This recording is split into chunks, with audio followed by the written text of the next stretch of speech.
Everybody, I'm going to do a video real fast on Profoto. I have my Profoto stuff out right now. It's actually charging. I'm hoping to take this stuff up to the horse farm tomorrow and get some shots of my wife and her horsey. I don't know which one I'm going to take yet. Probably be the B2, maybe leave the B1 at home.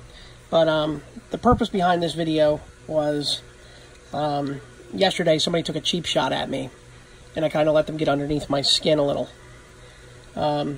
Not only did he make fun of the fact that I shoot with Profoto, he also pretty much made fun of the fact that I was using the Profoto stuff on Fuji. Okay, so first of all, I'm going to do this. These are cameras and lenses and all kinds of cool stuff in here. Obviously, there's Canon stuff in there. We can see them back there. There's 200 f2, 7200. Here's my X.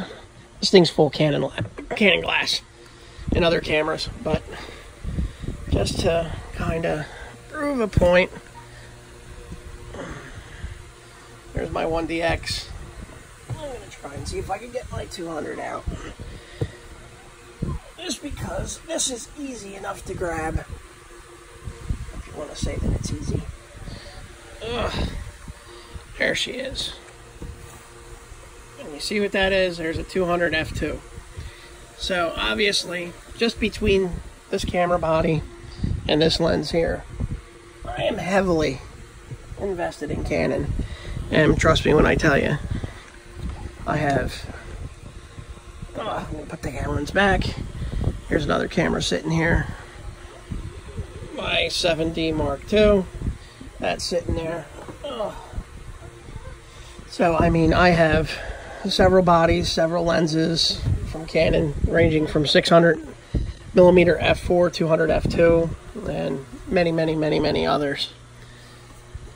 But we're talking about Profoto, so I just wanted to show everybody that this isn't a Fujifilm video or any of that. But this guy, he broke my stones pretty good. It made me mad.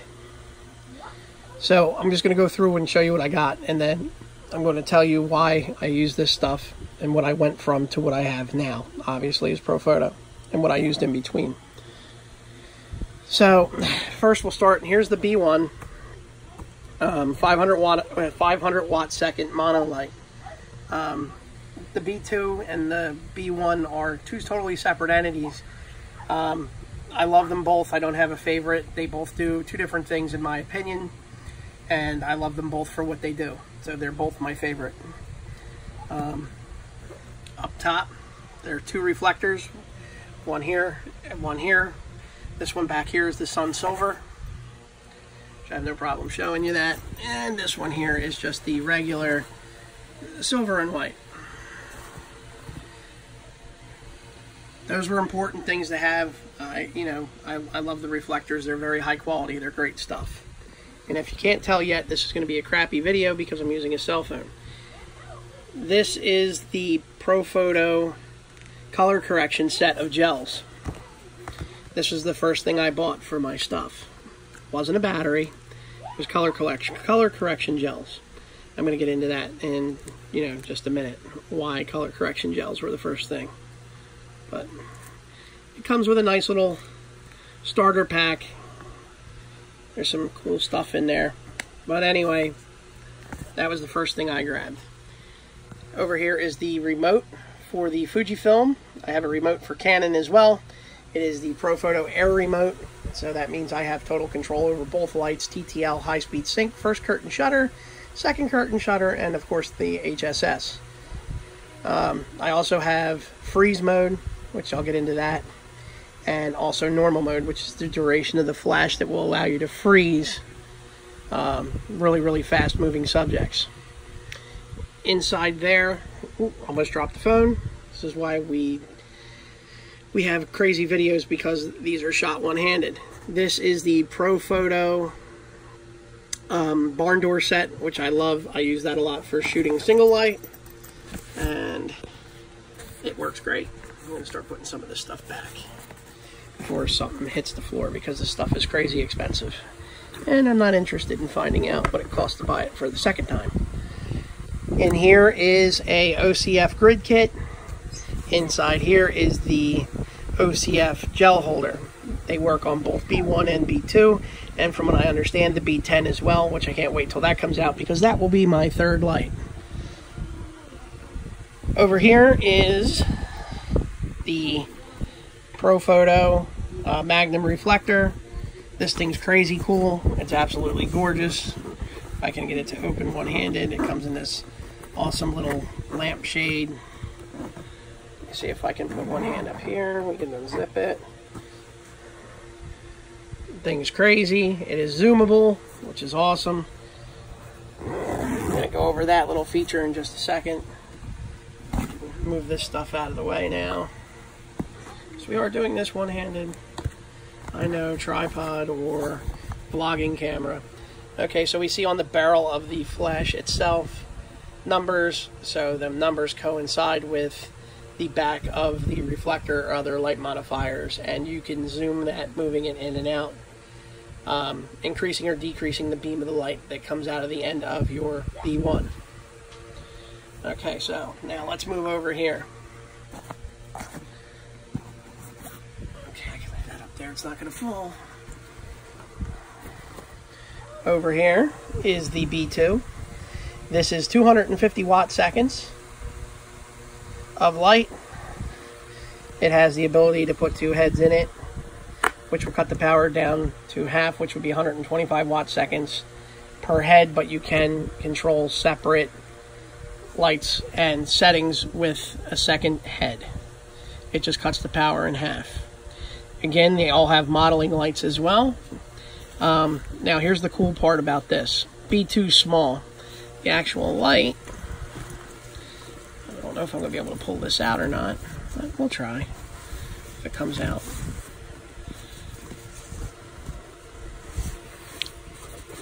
Come on, there she is. There's the B2.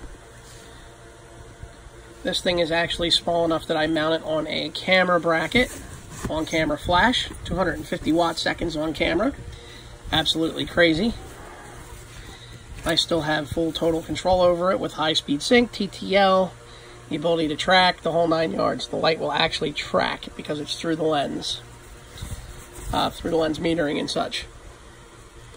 Here's an OCF snoot.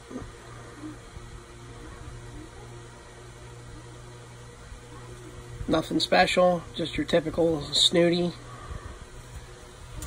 The old snooter-rooter. So nothing special there.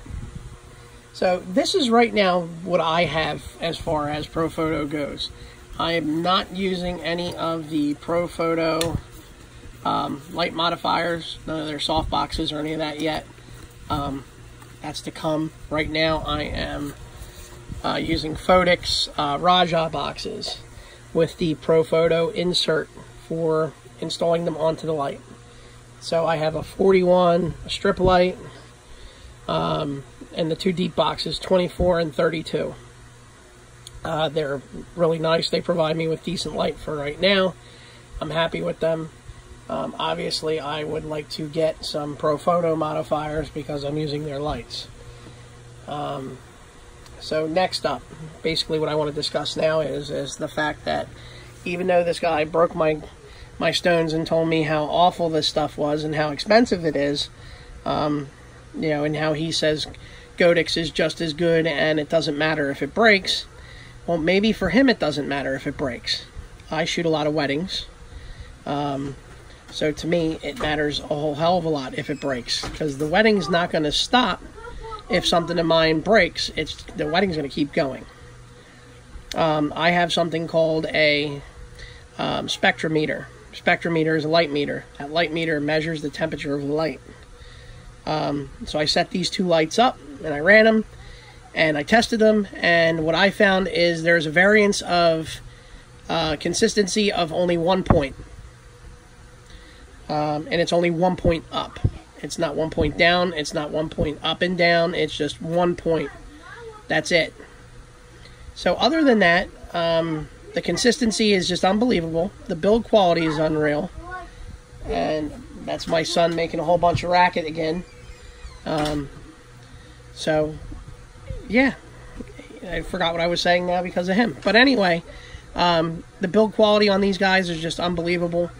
It's great. They're well made, and Profoto stands behind the product, which is awesome. Now, let's get to the part that sucks.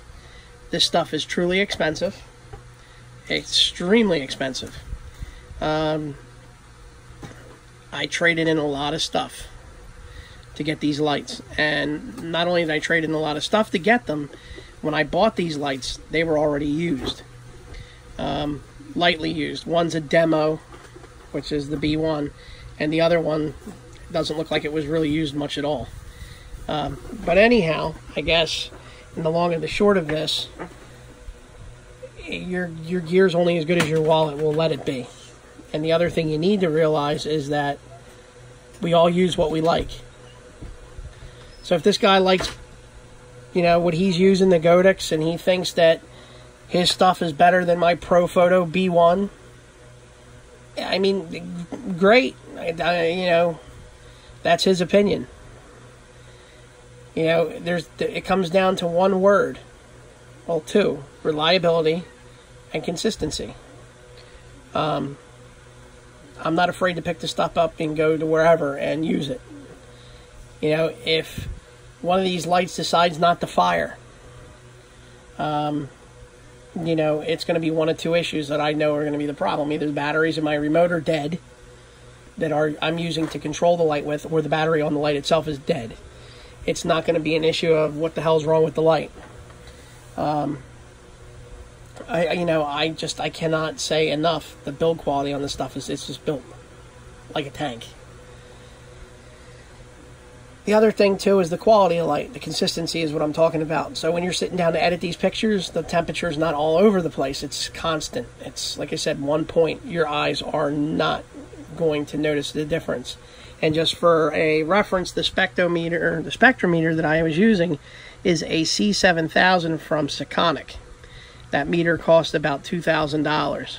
And like I said, it measures light temperature.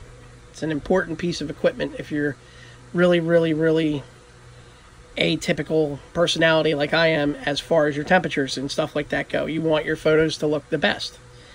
You know, that's a biggie. The other thing that sold me on this is the fact that I can control everything from the camera. As far as lights go, it's through the lens. It will track subjects. It will do everything that I need it to do. Will Godex do it? Godex do it? Whatever it's called. Probably. Will it do it as good as this? No. You get what you pay for. And I've learned that lesson. And it's a shame sometimes other people have to learn that lesson the hard way, but it is what it is. So all this equipment that you're seeing here came from one place and one place only. That's Allen's Camera. Their phone number is 215-547-2841. If you're interested in any of the stuff that you've seen here, whether it be the Profoto light or the quick little Canon spot that I pulled out and showed you, all this stuff that you see came directly from them and only from them. So I think I'm going to cut it short here and end this.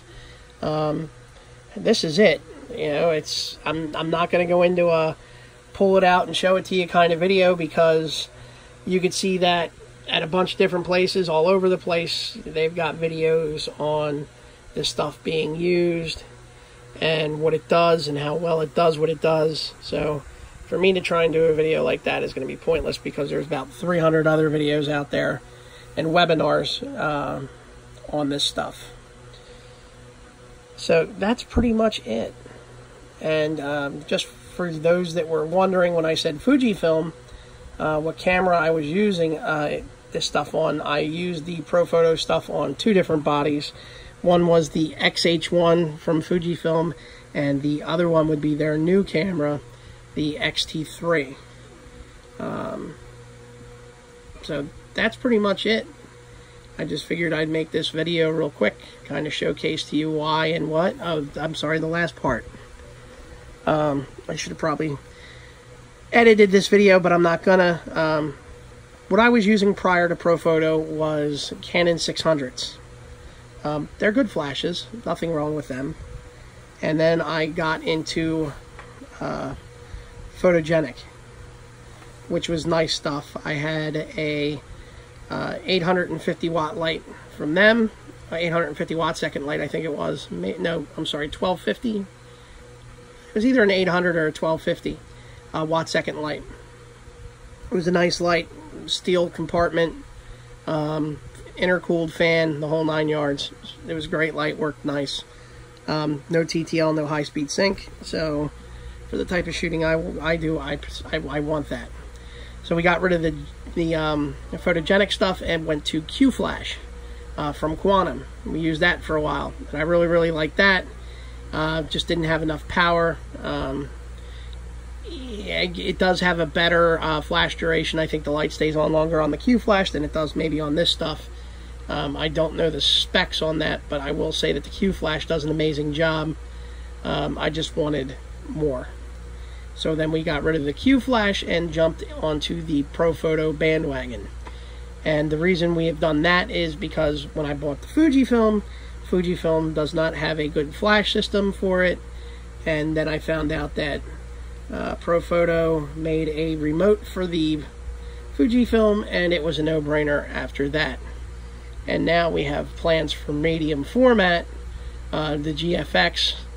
So I'm almost 95% sure that the Fujifilm Air Remote will work on the Fujifilm GFX. So that means now I'll have the best of the best of the best, pretty much with honors.